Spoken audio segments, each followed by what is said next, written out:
Good afternoon, everyone. This is Cameron, Continuum of Care Director with the Texas Balanced State Continuum of Care. Welcome to our January 11th general meeting. I hope you all enjoyed your holidays and have had a great start off to the new year. We are going to have a short meeting today. We had a general meeting last month and we certainly took a nice little break for the holidays.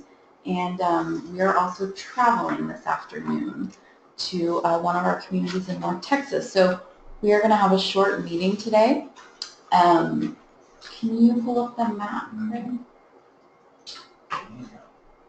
And I'm going to go ahead and have the rest of the staff that is on site and in the room with us introduce themselves quickly. Hi, this is Caitlin Bear, Balanced State Programs Coordinator. Hi, I'm Mary Ricklick, CoC Manager. Hey everybody, this is Craig Blaze-Fierro, CoC Programs Assistant. So if you all can take a look, we're just, again, showing y'all the map that we do at every meeting to show you our geographic coverage and are seeing some new spots on the map, and just always look forward to seeing this increasing at every meeting that we have. So glad to have you all and to have some new communities joining us for our meeting today. And we're going to move right into what we and most of you all are already aware of, but we're really excited to share with you all a little more details about our award from HUD that was announced on the 20th of December. So our 2016 HUD program announcement, which I know many of you and we were anxiously awaiting and hoping was going to come before the holidays, and did. So on December 20th, HUD awarded a record $1.95 billion in grants to nearly 7,600 homeless assistance programs across the U.S. And the CoC program grants, as you all know, provide critically needed support to local programs such as yourselves, providing housing and services to homeless individuals and families. The total award for Texas continuums, as you can see, was a little over $86 million, and our award for the Texas Balance of State was just almost 6.5. Sorry, technical difficulty. There we go. Is that the next one? Yes. Okay. Thanks, Caitlin. I'll just tell you all, I was actually out on vacation when the announcements came out and was driving into a national park in Florida and saw the announcements, called THN back here at the home front. We're all very thrilled and excited, but I was also losing my cell signal on my way into this park and had the friends and family I was with reverse quickly to exit the park so that I could see the details of the awards. And we really couldn't be happier. As you all know, especially those of you that applied for funding or were renewal projects or new, it was our most competitive year to date by far. We changed a lot of our processes.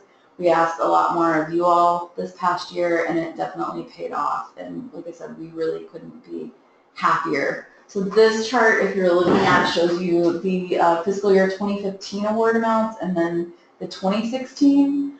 The full award is on the left, and the gray is our annual renewal demand. On the 2015 graph that we're looking at now, that third darker blue bar to the right, the $5,385,000, that's actually our total award after Montgomery County merged with Harris County, because we had quite a large bonus PSH project awarded with them in 2015, and that is no longer part of our annual renewal demand. So if you look at the right, and as most of you are well aware, the 2015 awards were,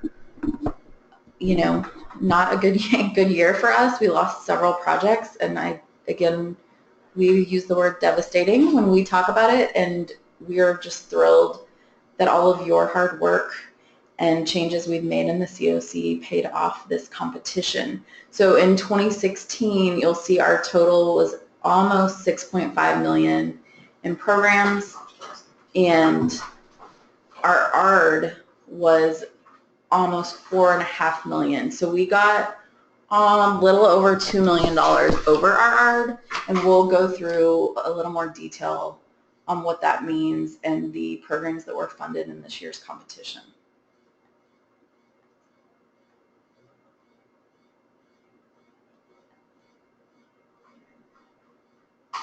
And y'all, apologies for the silence. We're having a couple technical difficulties today. In addition to the projects that you all are operating across our geography, we were awarded CoC Planning and HMIS awards this competition. And you can see in the two columns there for fiscal year 2015 and 16, Planning and HMIS for 2015, we were not funded HMIS. We were, again, thrilled with the news this competition that we got our HMIS grant back. So received Planning and HMIS grants again for THN.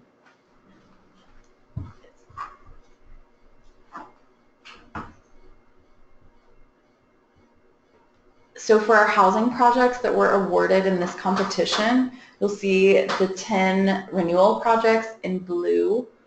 The 4 new projects are in darker brown, and our reallocated projects are in the orange, kind of sienna color. So we've got a total of 20 housing projects funded across the mountains of state through CoC funding this competition.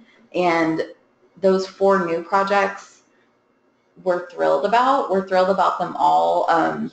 Our reallocated projects were those remaining transitional housing projects from our last competition that have all reallocated to rapid rehousing or permanent supportive housing. We are definitely positive that those reallocations played a very, very large role in our increased scoring this year. And 4 new projects is pretty amazing. We are the only CoC in the country actually to have that many new projects. Nice. Yeah. And I had a chance to talk with USICH yesterday, and I think y'all, those of you that joined us for the meeting in December, knew that the Corporation for Supportive Housing is here. They were here the week before our vacation and were on for our last meeting, but we've heard from a lot of folks around the country and from both of those entities that this is the biggest CoC comeback in the history of HUD CoC funding. So we just want to thank you all for all of your hard work. And again, we know there were a lot of changes implemented over the past year. There's going to be more coming. Our focus on data and performance measures and systems change and coordinated entry, all that stuff is going to keep coming, and just want to thank you all again and congratulate you for all of the work that you did. If you look here in 2015, we break down our projects that were funded by project type. So we had 11 transitional housing projects. I'm sorry, thank you, Caitlin. 11 PSH projects, 9 transitional housing projects, and 1 rapid rehousing project. And this is a very different inventory than you would have seen in our 2014 competition. And then if you go to the next slide, we're looking at 2016, and you'll see we've got 12 permanent supportive housing projects and 8 rapid rehousing to make that 20 total, and no transitional housing. So I think most of you all know we are no longer funding new transitional housing projects, and now our remaining TH projects have all been reallocated to rapid rehousing. So in total, we have 20 permanent housing projects in our inventory in the Texas BOS CoC. I'm actually going to ask Caitlin to jump in on this distribution of awards slide. Hi, so this is Caitlin. I wanted to point out that the red little pins that you'll see are where our new projects are located. So as you can see, we are covering area that we did not get to cover in the fiscal year 2015 application, or even before, well, some of it before that. But for Lubbock, that's brand new for us. That's really great. We also have a project down in Victoria, Texas, that is expanding their PSH project, which is fantastic. We're really happy to have them. We also have a number of our renewal projects in Longview, in Texarkana, in Denton, in Paris County, in, no, not Paris County, I'm sorry, in Paris, the city, which is Lamar County. I'll get there eventually. In Beaumont, and in Galveston, and in Corpus, and I'm trying to remember what that little pin above Laredo is. That, oh, no, that is West Care. It's just, I did it in the county seat instead of on the city itself. So that is West Care there. And then we have in Central Texas, Families in Crisis. They got their, I guess they reallocated, and so they will be starting a rapid rehousing project there in Central Texas. Some of these pins represent multiple projects, so I know there are not 20 pins, but there are, for instance, 3 projects in Beaumont. So I didn't do individual pins for all of those, but we're really expanding our geographic coverage area. We are so happy to see that we're expanding a little bit into the Panhandle with Carpenter's Church coming on board in Lubbock. We're happy to get Abilene Hope Haven back out in Abilene. We're happy to get Odessa Links back out in West Texas. So we're really, really excited to see these new projects come from you guys, and are looking forward to just expanding our geographic coverage further in this upcoming competition. So y'all out there in West Texas and then the Panhandle, if you know of cities that are in your surrounding area that have projects, encourage them to apply for fiscal year 17. Great, thank you. So I'm not going to go through these all because we kind of hit on most of them, but we did just want to provide you all with a list of our grantees and our project names and types, and we will be posting this, as we always do, with all of our materials on our website. Craig, if you'll go to the next slide. Just those of you that weren't sure or didn't see the HUD list, we wanted to list these out for you again. And I really just, again, want to congratulate all the projects that were renewed, reallocated, the new ones, those projects that applied and didn't receive funding. Again, really tight competition this year. Please continue to apply. We, definitely plan on keeping this trend up as we move into competition this year. As you all know, we don't try and guess when that will occur. Especially this year, there's going to be some pretty big changes at HUD. So we'll obviously keep you all posted on when that will happen, and just want to continue to encourage all entities across the balance of state interested in, providing permanent housing in their communities to apply with us in our next competition. And just thank you all for all of your work over the past year and all of the work we know is coming. And I guess that's it for awards. And as you all know, just a reminder, if you have questions, you can raise your hand in the chat box or type those in. We'll be keeping an eye on those, and I'm going to go ahead and pass it off to Lindsay, who's going to talk to you all about the point in time count and the housing inventory count. Hey everyone, just to go over again, yesterday was our webinar where we went over how to conduct the point-in-time count in HMIS. We have the video up on our YouTube. It's right there. The link in the chat. Okay, so Craig is going to put the link in the chat box. I've received a couple of emails asking about this. So it's here, and I'll be sending out an email to everyone later on this afternoon with a link as well. Let's see, the point in time, obviously, hopefully everyone knows, is Thursday, the 26th of January. In 2 weeks, as Mary wants to point out, so that's 2 weeks. And yesterday we we snail mailed, so you're going to be getting something physically in the mail, which is exciting.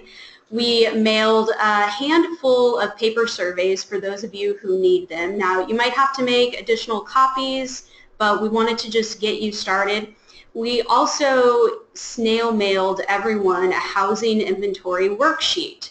Your housing inventory worksheet will need to be filled out by every emergency shelter, every transitional housing, every rapid rehousing, and every permanent supportive housing. Your housing inventory worksheet asks different questions. So it will ask you how many beds you have, and we want to know or need to know how they are divided up by singles or by households with children. We ask about your funding source. So we really need that to be filled out.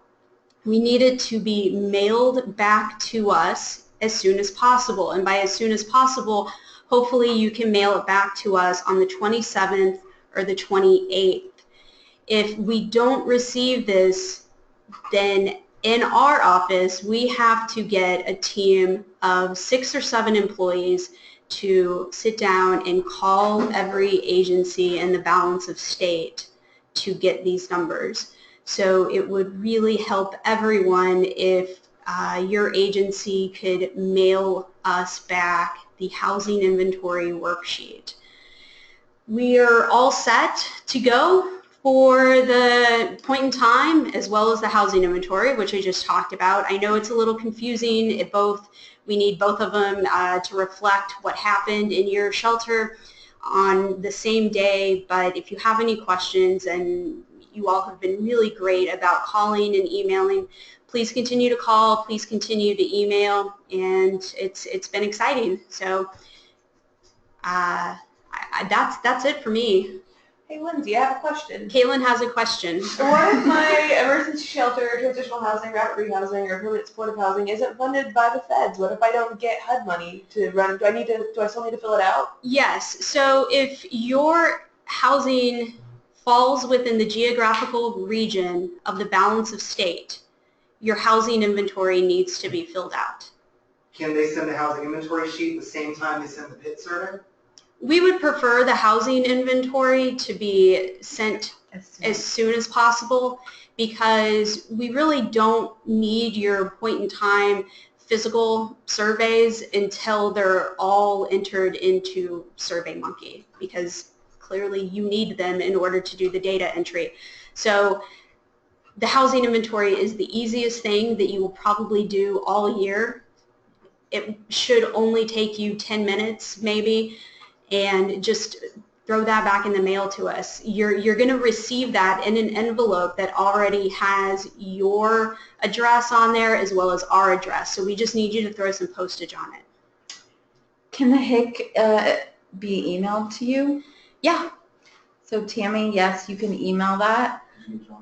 You Do DV shelters need to be included, Lindsay? DV shelters are included in both the point-in-time survey as well as the housing inventory. Your DV shelter is considered emergency shelter.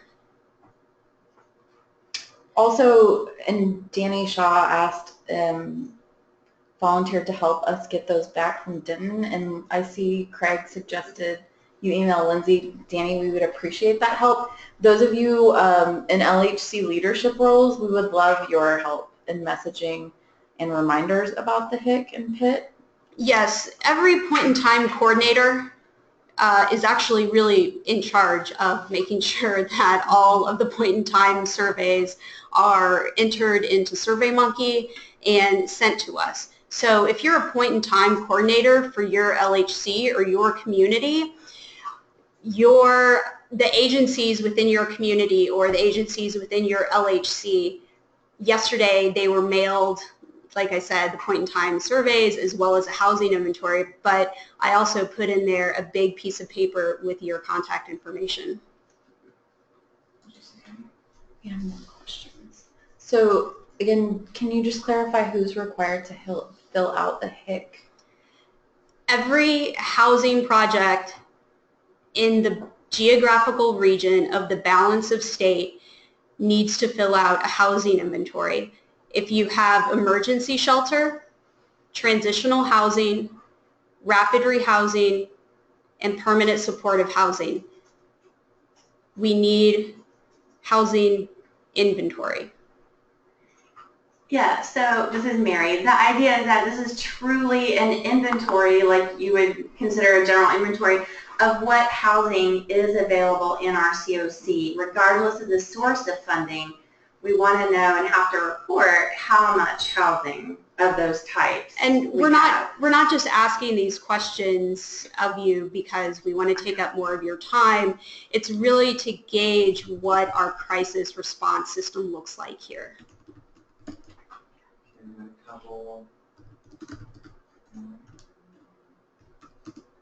So, John Cooper, thank you again as a LHC for offering to help. Each organization, as Lindsay said, was mailed a HIC, so they should all have them, but we do appreciate your help in working with your HIC coordinator to make sure all of your agencies completed them.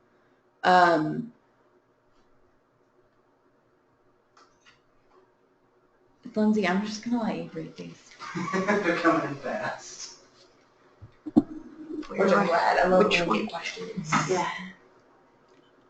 I mean, they should have known. Well, while they're powwowing, I want to say this is Mary. I am on a lot of your LHC email lists, and I get your meeting minutes. And so it sounds like a number of our local homeless coalitions are doing a great job of getting donations for items that you'll be able to give the participants who work with you to answer the PIT count survey.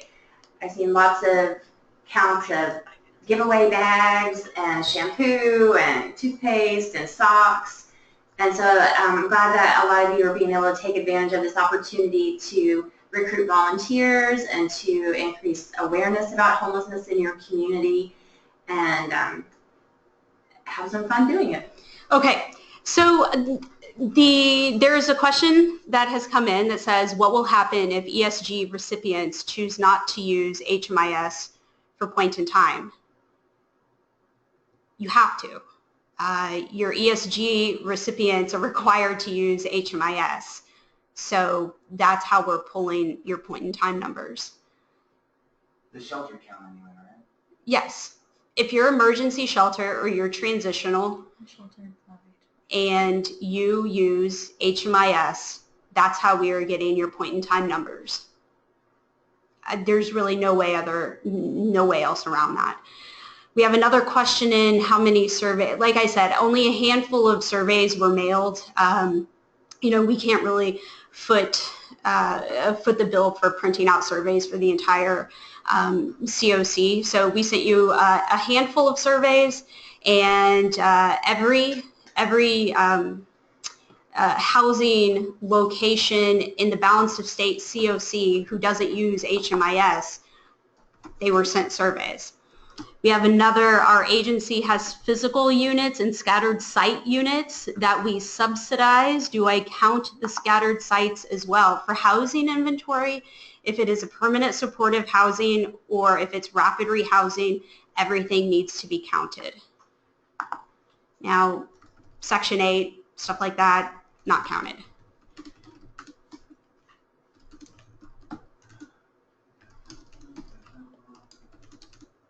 You just didn't scattered site.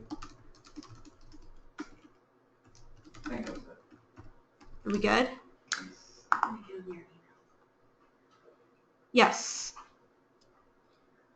My email address is in the chat bar.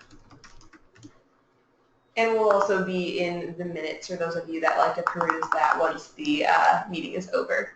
And looking at the names of folks who are asking questions, we've all emailed. Does anyone else have any more questions about the PIT or the HIC for Lindsay?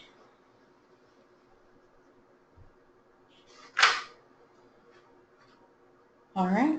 Okay. Thanks, Lindsay. Have a good day. Great questions, guys. Yeah, and y'all, if you have more, obviously keep them coming during this meeting or just get in contact with Lindsay directly. So, I have to acknowledge some great shout outs about the CoC funding.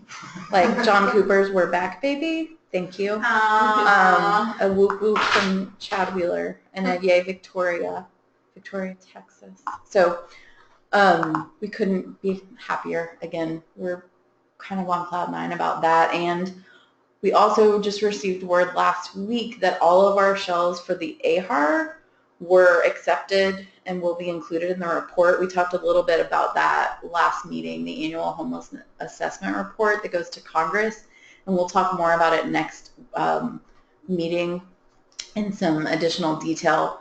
But our goal this year was to have all of our data included, and we met that goal. And again, thanks to you all for your work on that. I know you received a lot of emails about data quality from us this year, probably more than ever. And again, your hard work paid off, and we are going to keep at it. Also wanted to mention real quickly for those of you that have new projects starting, so those that would include our new projects and our reallocations. We'll be sending some information out to you all. I've gotten several questions about when your grants will start, and again, want to let you know that's not up to us or you all. Unfortunately, we will be waiting on HUD to get those contracts executed and started. I would definitely recommend for those of you especially starting new project types or even renewals as well to review all the resources that we listed in our NOFA this year. We put together some pretty good lists. As always, we'll recommend you looking at USICH and NAEH, especially for those rapid rehousing projects, the new ones. The Rapid Rehousing Work Series with NAEH is pretty fantastic, and there are lots of resources there. And we also have resources on our website for just CoC startups, so probably good for everyone to review. And I'm going to pass it along to Mary to kick off our announcements. Hi again. Our first announcement has to do with State Emergency Solutions Grant, or ESG program. Yeah. The Texas Department of Housing and Community Affairs, or TDHCA, is the recipient that receives money from HUD for Emergency Solutions Grant. And then they make that money available via competition to any applicant that's eligible around the entire state. And they allocate the money by continuum of care. So every continuum of care has a certain amount of funding that applicants within their CoC are able to apply for. So the NOFA, or Notice of Funding Availability, was released on Monday. That was January 9th. And on that same day, TDHCA hosted a webinar on ESG basics. And the very next day, on 10th, they hosted a webinar on the application orientation. I just checked their website before we started this meeting, and I did not see those two webinars on their website yet, but I know that they're planning to post them. So the NOFA itself, we put a link for you in here. That is where TDHCA explains the whole process of applying for the state ESG funding. A new item for this year is that any applicant who wants to fill out an application must first submit what TDHCA is calling an intent to apply. It's a short form with some basic information that you'll submit to TDHCA, and then they will then send you or give you access to the online application. So you have to go through that intent to apply step first. And then the applications are due to TDHCA March 31st. So you have a little bit of time to pull all that together. And we want to make sure that you know for our CoC, you will apply directly to TDHCA. There are 4 CoCs that are running their own competition. Dallas, Fort Worth, El Paso, and Houston. So agencies within those CoCs will apply to their CoC. But for balance of state, which is us, you'll apply to TDHCA. So our role, THN's role as the BOS CoC lead, is that we will work with you to complete the part of the application called Attachment A that looks at CoC participation and coordination. And there are 5 questions related to the applicant's frequency of participation in CoC general meetings, applicant's involvement in the point in time count, that's happening in 2 weeks. Or, I don't know, last year actually they had it from the year before. So I don't know, I'll have to look at the attachment and see if it's for the 17 count or the 2016 count. There's a question about whether the applicant consulted with us at THN about the proposed project that they're applying for funding for. So we're definitely going to be talking to you about what you're applying for. Does your project align with the CoC's goals? And are the applicants using coordinated entry? And last year we released a document that told you exactly how we would answer each of those questions and what criteria we would use. So we'll put out something like that again this year, so there'll be no surprises about how we're coming up with our answer to those questions. So again, there are 5 questions. That section is worth, attachment A is worth 150 points. But the total points available in the application are 1,000.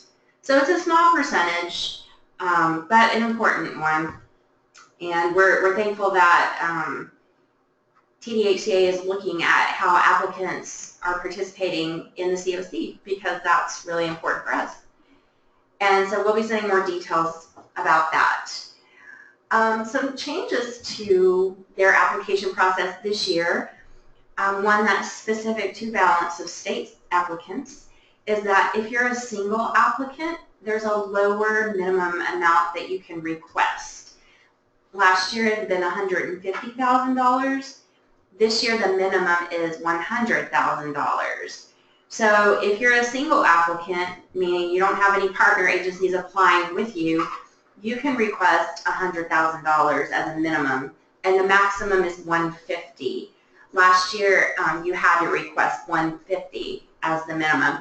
And that was a recommendation that we at THN had made to TDHCA to try to see if we could spread out the awards a little bit more across our geographic area.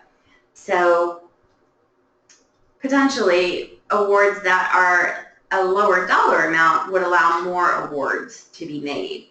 So that was one of our ideas when TDHCA was soliciting feedback on how they might be able to encourage a broader geographic dispersion across the CoC. For collaborative applicants, the minimums are the same as last year. It's a $150,000 minimum for a collaborative applicant, and that means that there is a lead agency and at least one partner agency applying together. The maximum award for a collaborative application is $150,000 times the number of agencies in the collaborative. So if you have 3 partners, like a lead and 2 partners, 3 entities, 3 times $150,000 is $450,000, and that would be the maximum amount you could apply for. Also new this year, the awards in this competition will be for 2 years. So there will not be I'm going to say there won't be a competition next year, but that may not be true. I don't know how TDHCA is going to work that out, but for sure the awards for this year will be a 2-year award, but each awardee will have a 1-year contract for year 1 and a 1-year contract for year 2. So that's a change. Also, you want to pay attention to the naming conventions for your application documents. They were very specific about how those need to be labeled. That sounds familiar. Yeah, we did that too. Theirs, I think, is a little more complicated, particularly when you're looking at labeling the lead agency's documents versus the partner agency's documents. So just make sure you pay close attention to that. A significant change philosophically is that they are not awarding extra points this year for rapid rehousing projects. We can certainly see a benefit to that if many of your communities heavily rely on this ESG funding for shelter activities and homelessness prevention. So although our continuum of care program, we really needed to emphasize rapid rehousing and permanent supportive housing, we think this could be some good opportunities for balance of state entities to be able to focus their ESG on activities that CoC program doesn't pay for. Again, namely street outreach, homelessness prevention, and emergency shelter. An applicant can earn bonus points or extra points if you show 110% match, which is 10% over the required 100% match. And there are points awarded for rural areas and colonias this year, so some of you may be able to take advantage of that. A couple more changes. TDHCA is looking a little bit more at what's called the CAPER, or Consolidated Annual Performance and Evaluation Report. So for those agencies that have had state ESG funding in the past year, you will be asked some questions that you will pull the answers from your annual performance report called the CAPER. And that data does come out of our HMIS system. So this year, they also have an attachment C that includes an eCart reporting requirement where you verify as an applicant that if you do receive an award, you agree to coordinate with the HMIS lead. In our CoC, that's us at THN. So you would be working with us on HMIS. It's a little bit more complicated if you cannot use HMIS. Like if you're a victim services provider, you'll need to use a comparable database. All right, then lastly, I put a few more links. The application guide for TDHCA State ESG is a companion document to the NOFA that will help you fill in the application. So it gives you a little bit more details about what to include in your answers in the application itself. And then I put a link up there to TDHCA's ESG video library. I believe that's where they're going to post the webinars that they held this week.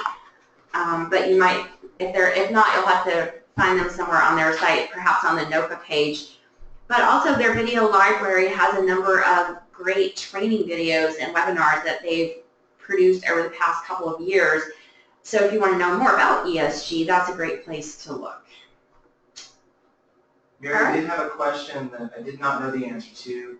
Can government entities such as police department and homeless outreach teams apply for ESG funding for street outreach, or would they need to apply as a subrecipient of a nonprofit entity?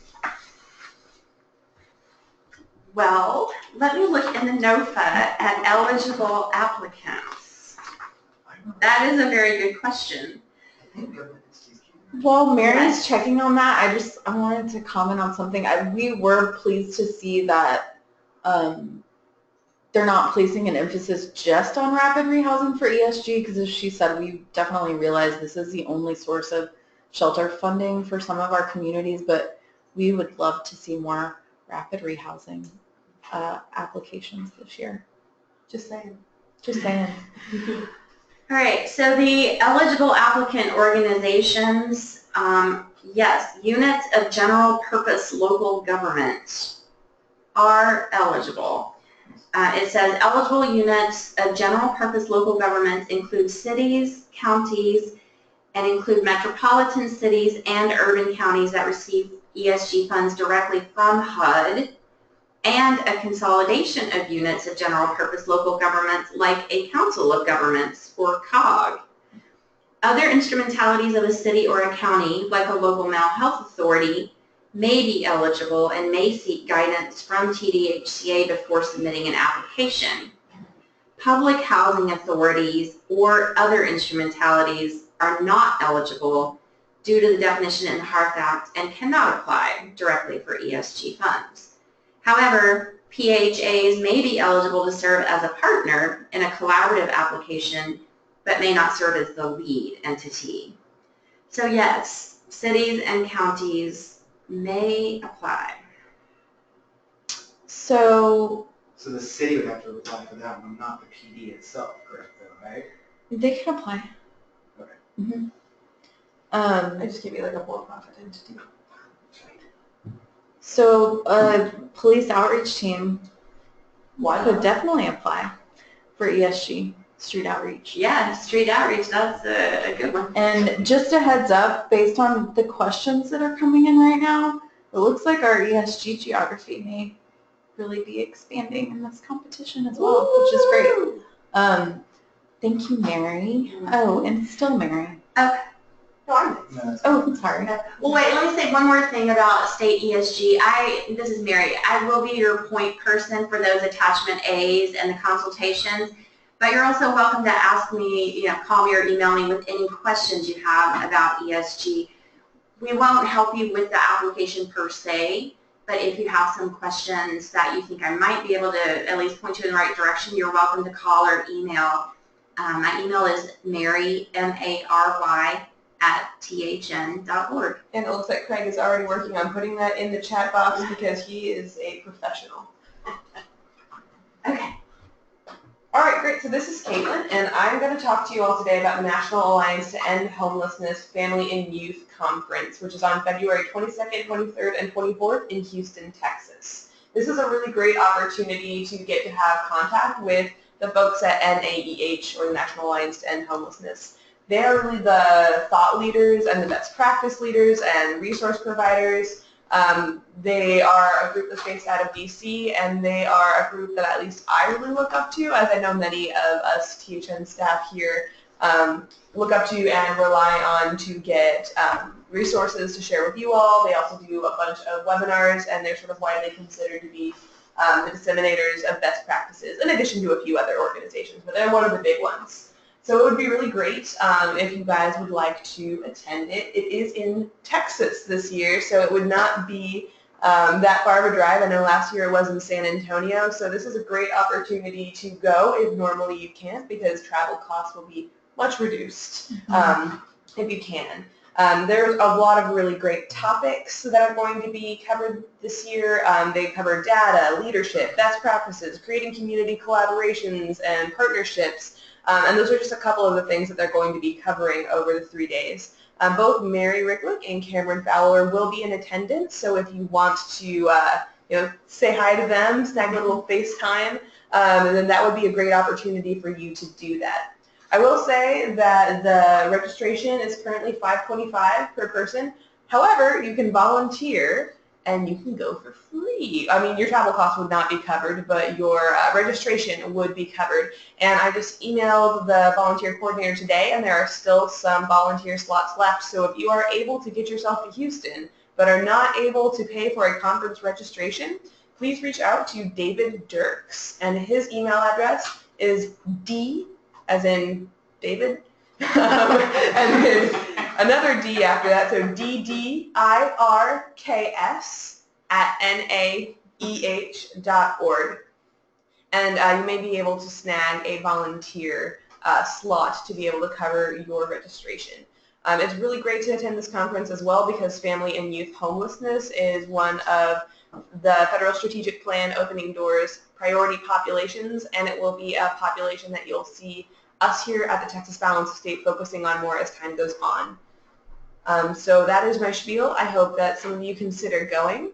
Oh, and Craig also reminded me, there are also some scholarship opportunities available for those people with lived experience of homelessness, current or former, and also for students. There are discounts and scholarships available. And Airbnb can help with some travel dollars. So there's a lot of opportunity to get yourself there. There's ways to make it cheap and do it affordably. So I would consider going if that is time you have free in your schedule. Thank you, Caitlin. All right, our next announcement is about Homelessness Awareness Day at the Capitol. And that's an biannual event that THN hosts every time the legislature is in session. So we are scheduled to do that this year on February 28th, last day of February of this year. It's a time where we try to rally lots of our agencies, lots of people maybe who've been in homeless situations or are in homeless situations, to go to the Capitol and raise awareness about the situation of homelessness in our state. And I know a number of people have participated with us in those last year and did a road trip to the Capitol.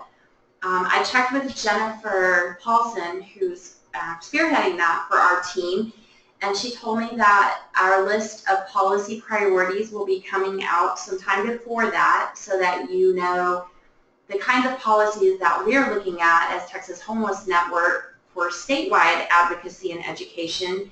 And then, of course, we encourage you to bring materials, and she'll also give you some suggestions about that represent your local interests and needs and resources, so that you can talk with your own legislators about your specific community on that same day, and have like a group big push from all of us for raising awareness about homelessness in Texas.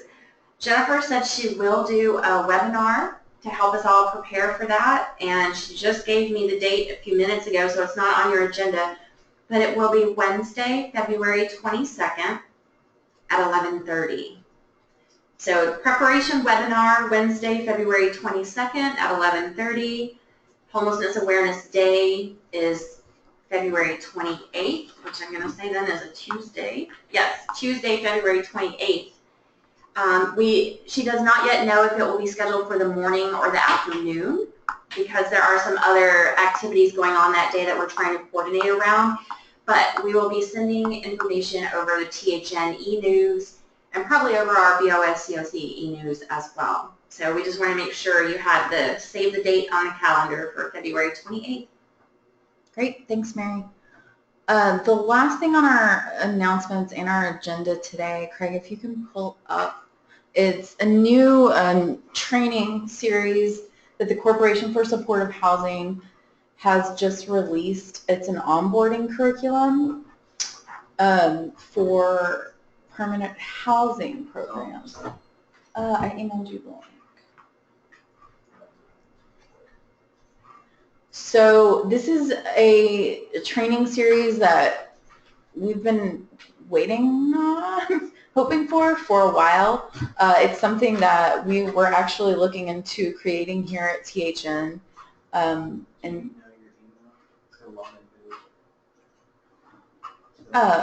If you just go to their main page, it should pop up and scroll right on the big page. Yeah.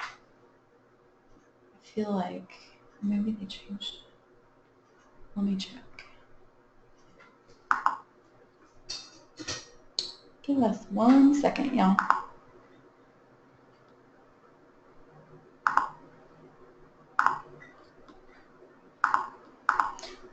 So it's a training series for onboarding new staff, and this is something that, again, I know I would have loved to have had when I was a director over direct services.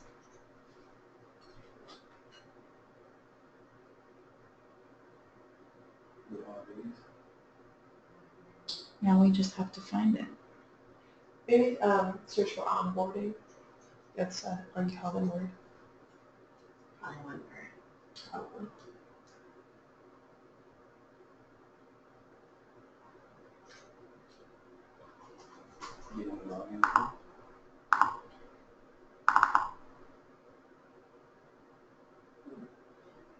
Well, we can make sure we find that. Onboarding. I don't know, it's HR.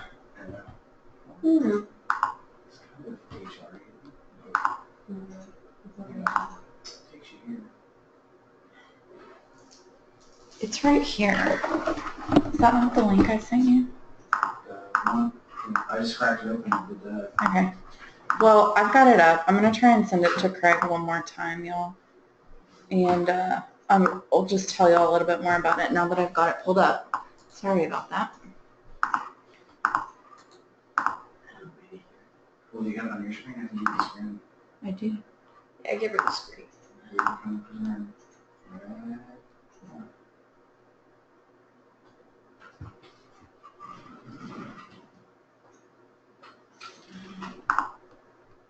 Make sure you show your screen.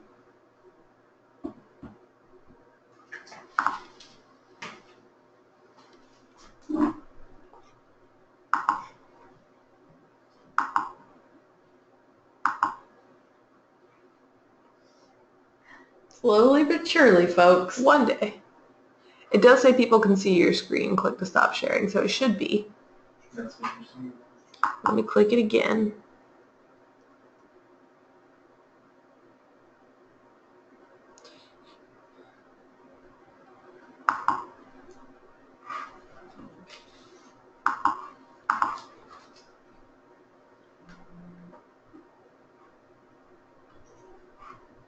Oh, it looks like you're not connected to the internet anymore. Oh. Which is probably the problem. Okay, well, we'll get y'all this link. Just to, we're still connected, Craig. Yeah? You are now. Oh, they can see your screen now. Oh.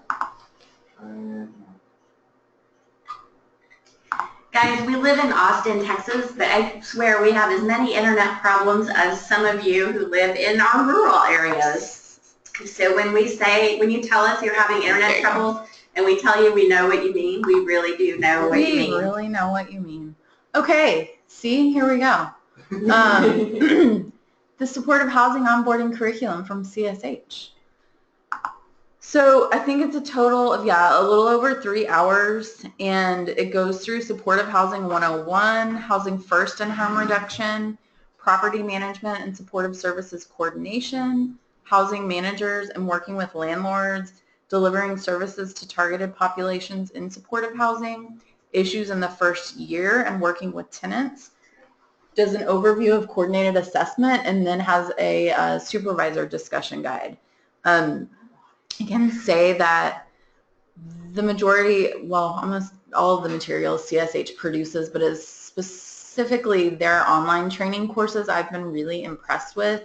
Like I said, when I was over PSH, rapid rehousing, shelter case management programs, I would have loved to have had access to something like this, and really want to encourage you all to check this out and consider using it for your staff. And I would say, not even necessarily new staff. Yes, new staff would be great, but we know a lot of, systems change. The housing first and harm reduction work is still new for a lot of our providers in the balance of state. And I would also consider, doing this with your whole staff. You may be able to save some money and get everybody in a room to do it together. Don't tell CSH that I said that, even though they'll hear it on this probably.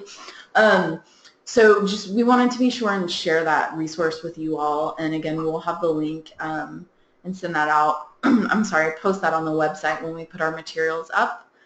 And really encourage you all to check this great resource out.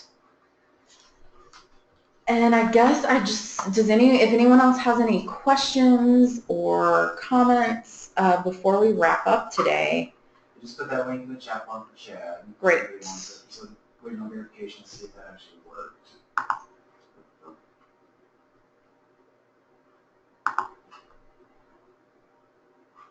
I can't see questions, Craig. So, here we go. Here I am. And I just want to say again, you all, I really hope y'all will join us in really celebrating some big wins for all of you this year with these competition announcements and with data. And we are just going to keep moving forward in this direction. And I guess I couldn't be happier with the outcome from the competition. It was the best possible scenario, better than we really could have imagined happening. And we know you all worked really hard, and want to shout out to all the staff here at THN for just passion and drive and dedication. And it's been a really crazy and amazing year. Low lows and highest of highs. So we are, as you all know, those of you that joined us for our last meeting, working with CSH now. So we're on hold just a minute for our work plan for the year, and should be hearing back from them really soon, kind of on their 3-day visit with us, and have a really good plan moving forward for the year. We're excited to be working with them, and also to be bringing on some new staff here. We are looking at doing some restructuring and hiring some new positions with our planning dollars to be able to offer you all that much more support and kind of get to some of these things that we've haven't been able to just capacity-wise do it all. So we're really excited about what is to come in the next year. I want to thank you all for your hard work and support. You know, we know you all are out there doing this critical on-the-ground work every day. We all know how challenging it can be and how rewarding, and just want to say thank you again. So thanks for joining us today. We will be back for our next meeting on February 8th, same time, same place. And yeah, I can't think of anything else. Do we have any questions? Nothing's tinkered in. Okay. We will post all the materials we went over today on the website, so if we missed a link, if we missed something, it will be posted to the website, if not today, by this afternoon or tomorrow. That's a little generous because I'm going to be traveling, but as soon as humanly possible, I will put it on the website. It might be Monday. So I guess that's it for us today. I'm going to close with a round of applause for all of you and your hard work. Thanks.